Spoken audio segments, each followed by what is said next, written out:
السلام علیکم بھائی جان، کیا سین ہے؟ چکر یہ بھائی کہ یہ ہفتہ تو ایسا لگ رہا ہے کہ دلچسپ اور مزہ کا خیز خبروں سے عبارت ہے۔ ایسی ایسی کلاس کی اور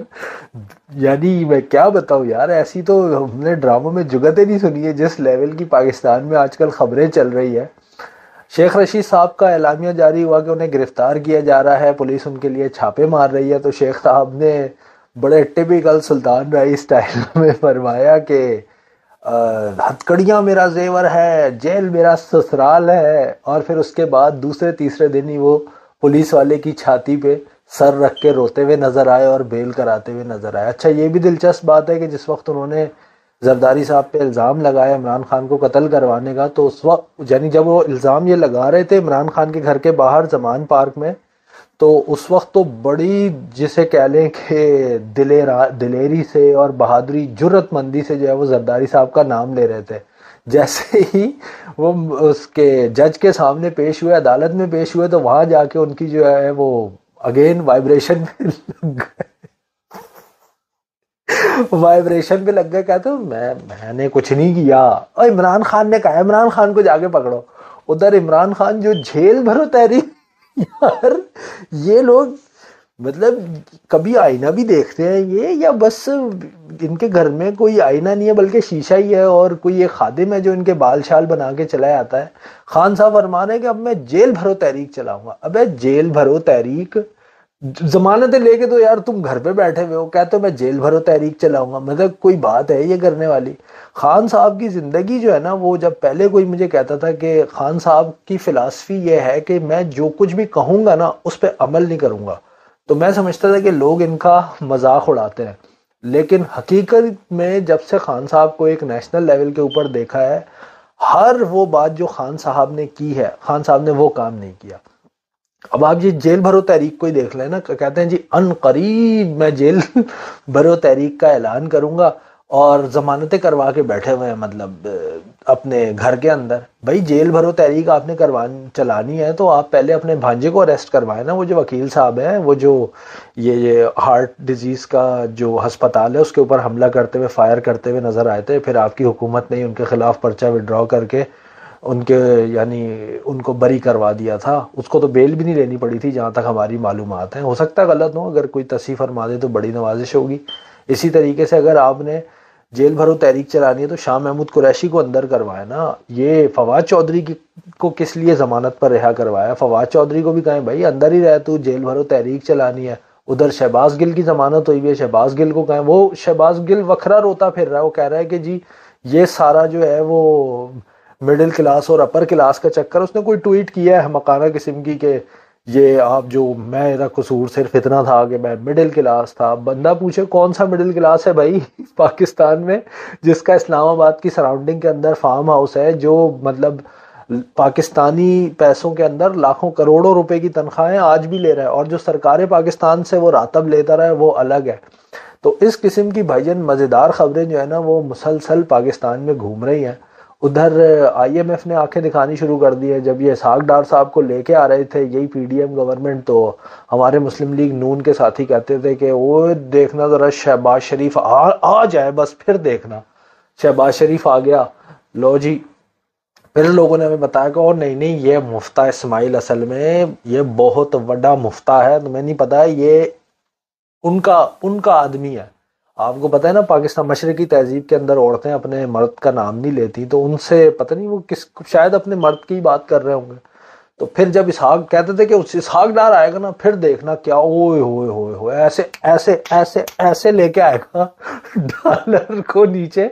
میرا خیال ہے کہ اسحاق ڈار صاحب کا ہاتھ جو ہے نا وہ غلط بٹن پہ پڑ گیا ہے، جہاں پہ ڈالر لکھا ہوا تھا نا اس کے بجائے انہوں نے پاکستانی روپے پہ ہاتھ مار دیا ہے، کہ جو پاکستانی روپیے کی بیچارے کی ایسی ڈھلان شروع ہوئی ہے، پھسل پھنڈی شروع ہوئی ہے کہ وہ کہیں رکنے کا غریب نام ہی نہیں لے رہا۔ اور شنید یہ ہے کہ ابھی تو بجلی کے نرخ بھی بڑھنے جا رہے ہیں، تیل کو تو انہوں نے بڑھا ہی دیا ہے، پیٹرول جو ہے وہ $1 فی لیٹر تک لے جانے کا عندیہ دے چکی ہے حکومت، اگرچہ اس بات کو چھپایا جا رہا ہے۔ ہم نے اپنے پچھلے ویلاگ میں بھی یہی کہا تھا، اس ویلاگ میں بھی یہی کہتے ہیں، آپ جتنا مرضی یہ جو یہ جو ریت کا بند ہوتا ہے نا، یہ کسی کام کا نہیں ہوتا جب تک آپ پانی جہاں سے لیک ہو رہا ہے اس پانی کو، اس شگاف کو بند نہیں کریں گے، جب تک آپ جتنے مرضی بند بنا لیں پانی آتا رہے گا آتا رہے گا آتا رہے گا۔ ابھی ٹھیک ہے، آپ 30 35 50 روپے پیٹرول پہ، ڈالر پہ، بجلی پہ، اور اسی طریقے سے ظاہر ہے جب ان پہ چیزیں بڑھے، ان پہ قیمت بڑھے گی تو باقی کھانے پینے کی چیزوں پر بھی قیمت بڑھے گی، اس پہ آپ کر آ کے کسی طریقے سے ابھی جو آپ کا ڈیفیسٹ ہے اس کو پورا کر لیں گے، لیکن 2 سال کے بعد کیا کریں گے؟ آپ کو ہر حال کے اندر جو طبقہ پاکستان کا، جو حکمران طبقہ ہے، جو حکمرانوں کو راتب پہ پالتا ہے، جو حکمرانوں سے سرکاری خرچے پر مراعاتیں لیتا ہے، اس کو ٹیکس نیٹ کے اندر لانا پڑے گا۔ اس کے بغیر پاکستان کا کوئی حل نہیں ہے۔ آپ دیکھیں نا یہ کیسے، یار یہ کیسے ممکن ہو سکتا ہے کہ آپ یہاں سڑکوں پہ نکلیں تو آپ کو میکسیمم 3 سال 4 سال 5 سال پرانی گاڑی نظر آئے، ہر بندہ ایک نئی چمچماتی ہوئی گاڑی لے کے گھوم رہا ہے اور سرکار کے پاس پیسے ہی نہیں ہے۔ کون سا یہاں پہ پاکستان کا شو روم ہے جو اون پہ کام نہیں کرتا؟ مجھے بتا دیں ذرا، کون سا پاکستان کا جو زمیندار ہے وہ ٹیکس دیتا ہے؟ مجھے بتا دیں ذرا۔ گنے کا جو ریٹ کھولتی ہے گورنمنٹ، اس ریٹ سے بھی 2 5 روپے کم کے اوپر گنے کے کاشتکاروں سے گنا خریدا جاتا ہے، انہیں گڑ نہیں بنانے دیا جاتا، باقاعدہ بدماشی کرتی ہے۔ یعنی مجھے یاد ہے لودھرا میں ابھی جب یہ عمران خان صاحب آئے تھے تو 19 کی غالباً بات ہے کہ 20 کی 2 روپے پر کلو کے حساب سے انہوں نے ریٹ کھولا تھا گنے کا، ٹھیک ہے جی۔ اور جن کاشتکاروں نے کہا کہ لعنت بھیجو، ہم تمہیں بیچتے ہی نہیں، ہم اپنا گڑ بنا کے خود بیچ دیں گے، تو دفعہ 144 غالباً لگائی تھی، یا جو بھی دفعہ ہوگی، مجھے رفع دفع کرے اس مسئلے کو، جو بھی دفعہ تھی اس کو لگا کر جہانگیر خان نے، ظاہر ہے کہ اس وقت جہانگیر خان تو فل فلائٹ میں چل رہے تھے، انہوں نے ان زمینداروں کے جلتے ہوئے کڑھاؤ پورے کے پورے الٹوا دیے تھے کہ تم حرام خورو ہمیں نہیں بیچو گے۔